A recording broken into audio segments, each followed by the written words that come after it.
Nanti aja akan selesai baru saya kasih klarifikasi.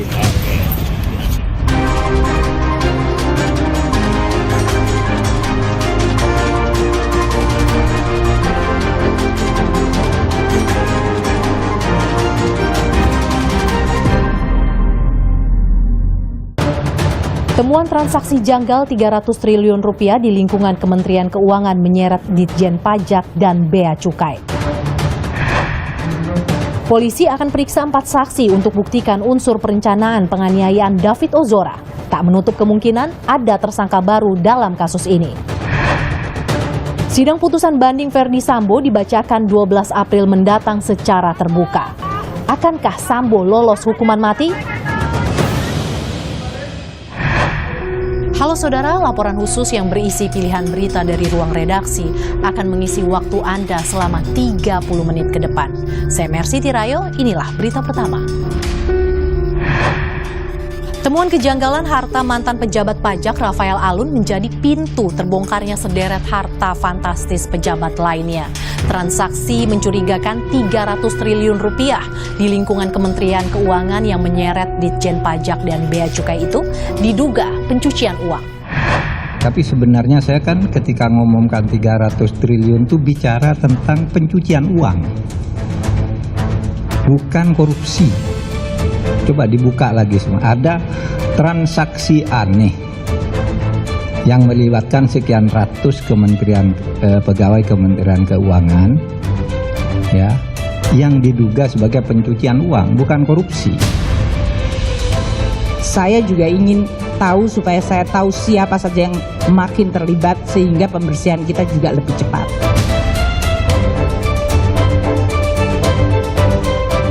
Ada lagi pertanyaan, udah jelas? Udah jelas semuanya. Udah ya? Bak membuka kotak Pandora. Temuan harta janggal mantan pejabat pajak Rafael Alun menjadi pintu terbongkarnya sederet harta fantastis pejabat lainnya. Bermula dari kekayaan tak wajar 56 miliar rupiah, Pusat Pelaporan dan Analisis Transaksi Keuangan atau PPATK juga menemukan mutasi rekening 500 miliar rupiah dari rekening yang terkait dengan Rafael Alun. PPATK pun memblokir 40 rekening milik Rafael Alun, istri, anak, dan perusahaan atau badan hukum yang terkait dengan mantan pejabat pajak itu. PPATK bahkan menemukan dana sekitar 30 miliar rupiah milik Rafael Alun di safety deposit box di salah satu bank dalam bentuk dolar Amerika Serikat. Praktik pencucian uang yang dilakukan Rafael Alun pun terkuak. Sementara KPK kini meningkatkan pemeriksaan Rafael ke tingkat penyelidikan. 37 miliar ya. Jadi uang itu dalam bentuk mata uang asing, dolar Singapura dan dolar Amerika. Jadi ini uang tersendiri di luar dari 500 miliar tadi. Tak sampai di situ, Menko Polhukam Mahfud MD mengungkap temuan potensi transaksi mencurigakan sebesar 300 triliun rupiah di lingkungan Kementerian Keuangan berdasarkan analisis PPATK. Menteri Keuangan Sri Mulyani pun angkat bicara terkait hasil analisa PPATK tersebut. Jadi informasi 300 triliun sampai siang hari ini saya tidak bisa menjelaskan karena saya belum melihat angkanya, datanya, sumbernya, transaksi apa saja yang dihitung, siapa yang terlibat. Karena sampai hari ini di surat yang Pak Ivan sampaikan kepada saya hari Kamis, surat tersebut menyangkut jumlah surat yang disampaikan PPATK pada kami dan list dari kasusnya, tidak ada angka rupiahnya. Sri Mulyani juga menegaskan Kementerian Keuangan telah menindaklanjuti 266 surat dari PPATK terkait harta tak wajar di lingkungan Kemenkeu sejak tahun 2007 hingga 2023. Sebanyak 352 pegawai telah dijatuhi hukuman sesuai undang-undang dan PP terkait ASN. Kita telah melakukan tindak lanjut semuanya. Jadi kalau kemarin Pak Mahfud memberikan impresi seolah-olah tidak ada tindak lanjut, kami ingin meluruskan sore hari ini. Dari 2007 hingga 2023 mencapai 266 surat. Nah, saya ingin tegaskan ya, 266 surat PPATK ini sebetulnya 185 adalah permintaan dari kami. Jadi artinya kami yang meminta PPATK untuk menyampaikan informasi biasanya menyangkut suatu data dari ASN di bawah Kementerian Keuangan. Mahfud menegaskan potensi pencucian uang hingga 300 triliun rupiah. Hasil analisa PPATK tersebut akan terus ditindaklanjuti. Tapi sebenarnya saya kan ketika ngomongkan 300 triliun itu bicara tentang pencucian uang, bukan korupsi. Coba dibuka lagi semua. Ada transaksi aneh yang melibatkan sekian ratus pegawai Kementerian Keuangan, ya, yang diduga sebagai pencucian uang, bukan korupsi. Saya coba hitung lagi, cari lagi gitu. Kok masa seorang Rafael dapat 500? Muncullah angka yang 300 itu sebagai potensi. PPATK juga telah menyerahkan data analisa potensi pencucian uang tersebut ke Kementerian Keuangan. Kepala PPATK juga menegaskan kerjasama dan koordinasi juga akan terus dilakukan dengan Kemenkeu. Kementerian Keuangan adalah salah satu kementerian yang kalau kami koordinasikan yang relatif permasalahan secara internal sangat kecil dibandingkan dengan lembaga-lembaga lain. Sehingga dengan demikian kami sangat confident menyerahkan seluruh kasus-kasus terkait dengan kepabeanan, terkait dengan perpajakan kepada Kementerian Keuangan untuk ditindaklanjuti. Dalam kerangka itu perlu dipahami bahwa ini bukan tentang adanya abuse of power ataupun adanya korupsi yang dilakukan oleh pegawai dari Kementerian Keuangan. Tapi ini lebih kepada fungsi Kementerian Keuangan yang menangani kasus-kasus tindak pidana asal yang menjadi kewajiban kami pada saat berkembang hasil analisis kami sampaikan kepada Kementerian Keuangan untuk ditindaklanjuti. Bak fenomena gunung es, kasus Rafael Alun turut menyeret sejumlah pejabat pajak dan bea cukai yang kerap pamer harta di sosial media. Di antaranya, ex-kepala kantor Bea Cukai Yogyakarta, Eko Darmanto, dan Kepala Bea Cukai Makassar, Andi Pramono. Sebelum dipecat, Eko Darmanto menjabat sebagai Kepala Kantor Bea Cukai Yogyakarta sejak 25 April 2022. Merujuk pada laporan harta kekayaan penyelenggara negara atau LHKPN, Eko tercatat memiliki harta sebanyak 6,7 miliar rupiah. Hartanya meliputi 9 mobil seharga 2,9 miliar rupiah, termasuk mobil BMW senilai 850 juta rupiah dan mobil Mercy 600 juta rupiah. Eko Darmanto memiliki sejumlah aset properti meliputi tanah seluas 327 meter persegi di Jakarta Utara yang ditaksir 10 miliar rupiah dan tanah di Malang, Jawa Timur seluas 240 meter persegi senilai 2,5 miliar rupiah. Eko juga mencatatkan harta bergerak lainnya sebesar 100 juta rupiah dan kas setara 239 juta rupiah.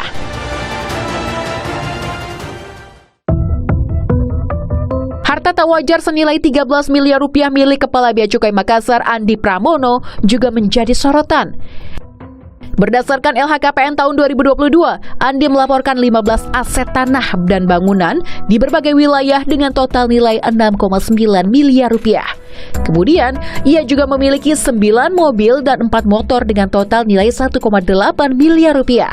Lalu, harta bergerak lain senilai 706 juta rupiah, surat berharga 2,9 miliar, dan kas sebesar 1,2 miliar rupiah.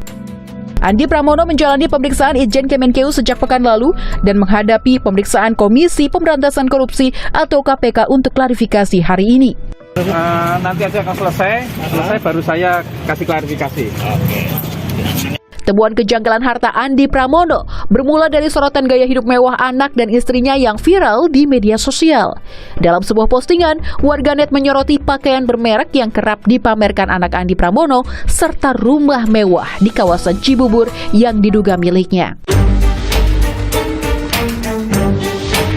Selain pejabat Kementerian Keuangan, warganet juga menyoroti gaya hidup mewah istri Kepala Kantor Badan Pertanahan atau BPN Jakarta Timur, Sudarman Harjasaputra. Beredar foto istri Sudarman pamer barang-barang mewah, liburan ke berbagai negara, dan naik pesawat first class. Terungkap, Sudarman memiliki kekayaan fantastis 14,7 miliar rupiah, meliputi 8 bidang tanah bangunan senilai 13,9 miliar rupiah, kendaraan senilai 438 juta rupiah, harta bergerak lainnya 600 juta, dan kas senilai 249 juta. KPK pun menyatakan akan segera memeriksa harta Sudarman. Mario Dandi, tersangka penganiayaan David Ozora, tertunduk lesu dan menangis saat menjalani rekonstruksi. Pakar mikroekspresi menilai tangisan Mario Dandi bukan ekspresi kesedihan, melainkan kemarahan. Sementara itu, polisi akan memeriksa 4 saksi lagi untuk membuktikan unsur perencanaan penganiayaan. Tidak menutup kemungkinan adanya tersangka baru dalam kasus ini. Terus begitu saya tahu ini David, saya langsung tanya, kamu apain teman anak saya? Sampai bonyok begini. 3 pekan berlalu, Kristalino David Ozora, korban penganiayaan Mario Dandi, anak eks pejabat pajak, masih dirawat intensif di rumah sakit. Meski belum sepenuhnya sadar, orang tua David mengabarkan kondisi sang anak meningkat signifikan. Dalam akun Twitter pribadinya, ayahanda David, Jonathan Latumahina, mengunggah video yang menunjukkan David sudah merespons sentuhan sang ayah. David juga tengah menjalani terapi musik, termasuk aliran musik yang jadi favorit David, rock metal. Udah seger.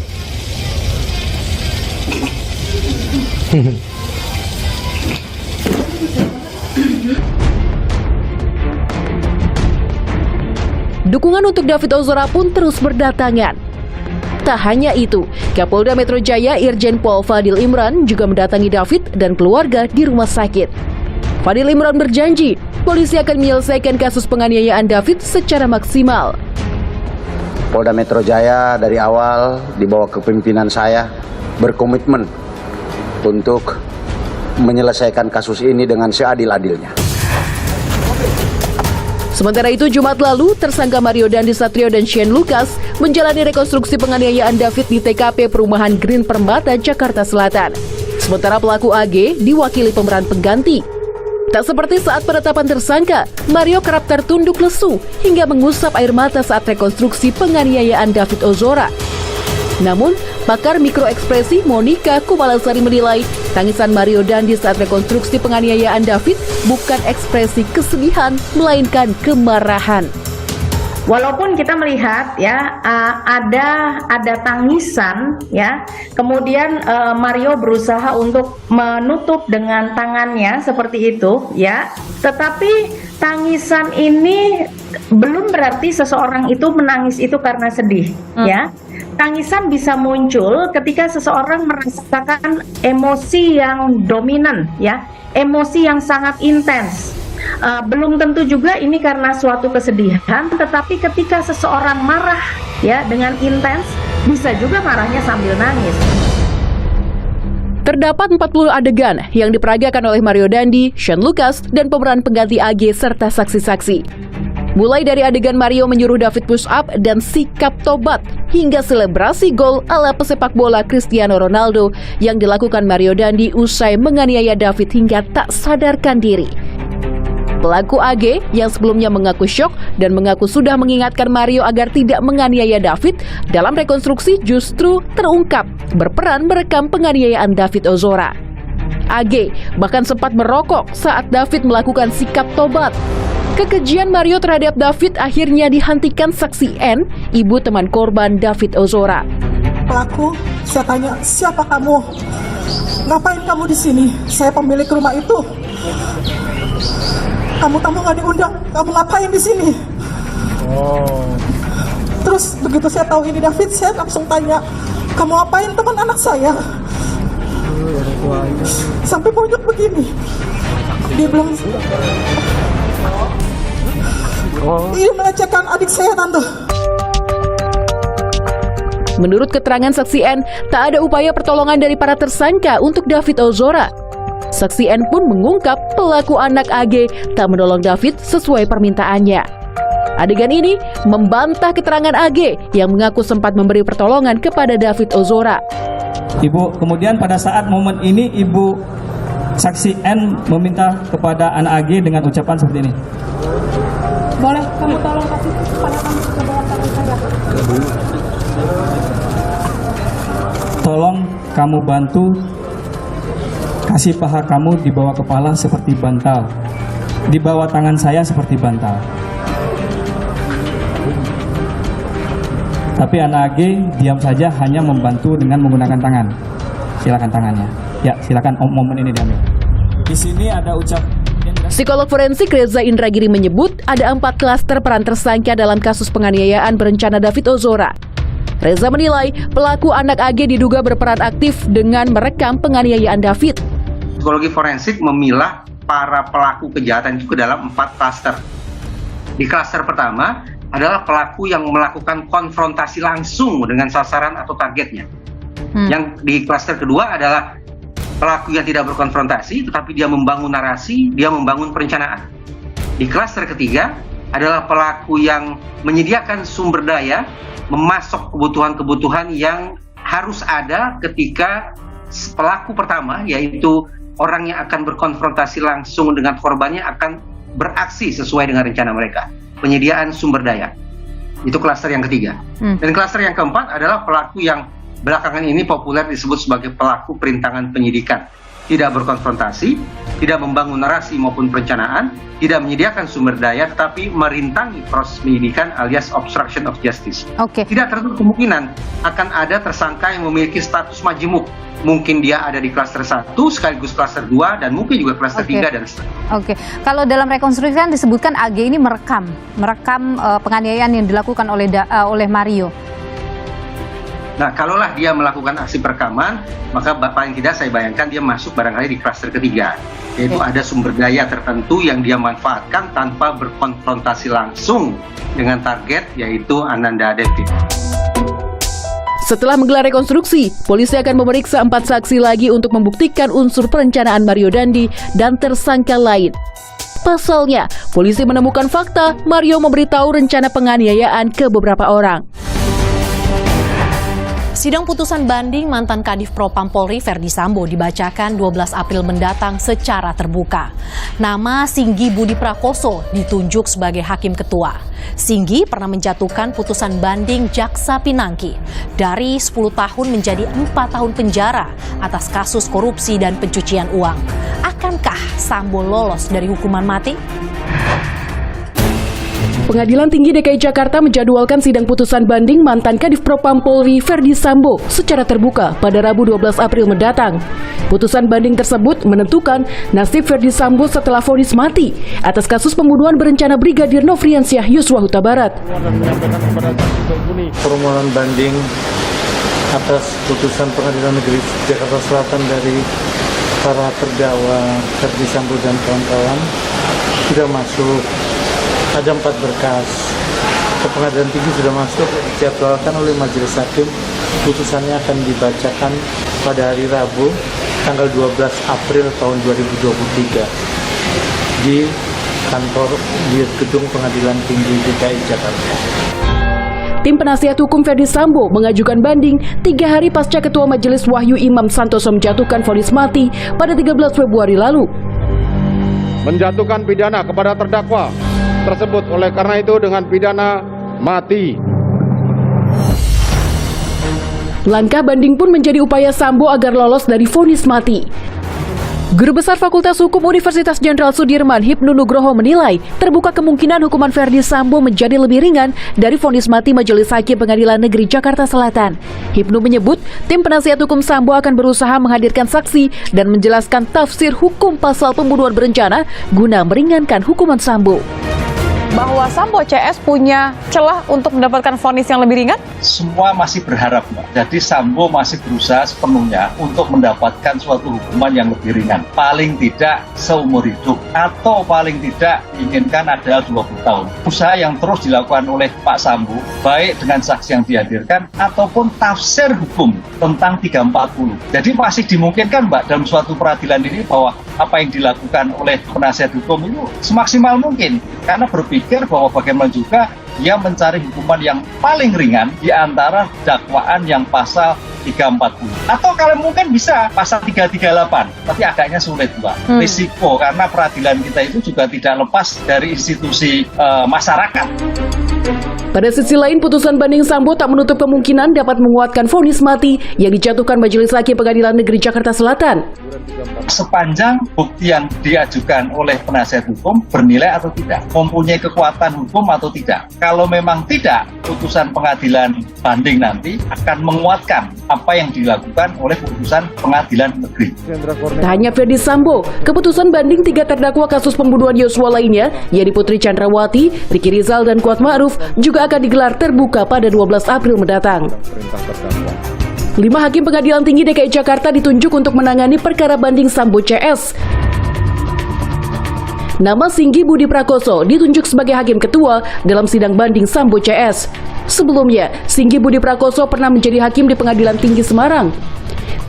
Salah satu perkara yang paling disoroti, Singgi pernah menangani kasus korupsi dan pencucian uang Jaksa Pinangki. Singgi bersama majelis hakim lainnya menjatuhkan putusan banding Jaksa Pinangki dari 10 tahun menjadi 4 tahun penjara. Selain itu, 4 hakim anggota sidang banding Sambo CS ialah Ewit Sutriyadi, Mulyanto, Abdul Fattah, dan Tony Pribadi. Pengajuan banding Sambo di Pengadilan Tinggi DKI Jakarta bukanlah langkah akhir Sambo untuk lolos dari jeratan hukum mati. Pengajuan tingkat kasasi di Mahkamah Agung menjadi jalan hukum akhir Sambo jika Hakim Pengadilan Tinggi DKI Jakarta tidak mengabulkan banding yang diajukannya. Demikian program laporan khusus edisi kali ini. Saya Mercy Tirayo. Terima kasih. Sampai jumpa.